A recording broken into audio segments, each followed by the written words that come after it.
Hindi mo nabanggit sa akin na hindi na ikaw yung captain ng basketball team. Tapos pinalitan ka pala nung preskong Anton na yun.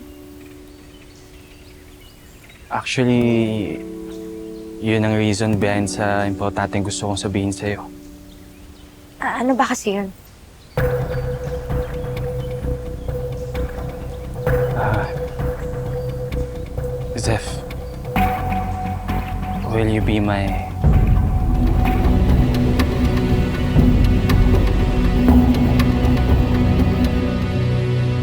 tutor? Sa ilang subjects ko lang. Naka-probationary status kasi ako eh. And... last year, isang awa lang yung grades ko.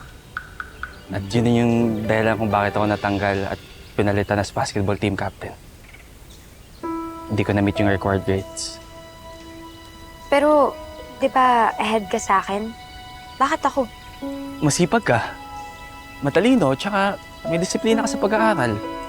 Kaya, for sure, madali mo may pick up tong mga lessons ko.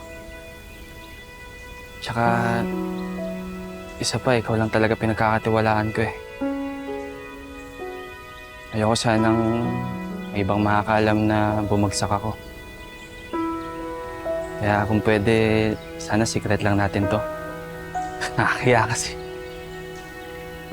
Sige na nga. Tutulungan kita mag-aral. Tsaka, oo naman. Promise. Walang ibang makakaalam ng sikreto natin. Thank you, Zeph.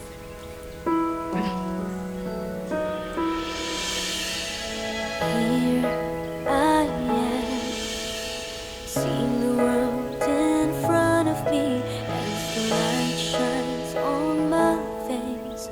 Heart is racing, finding an escape, and suddenly I feel as if I am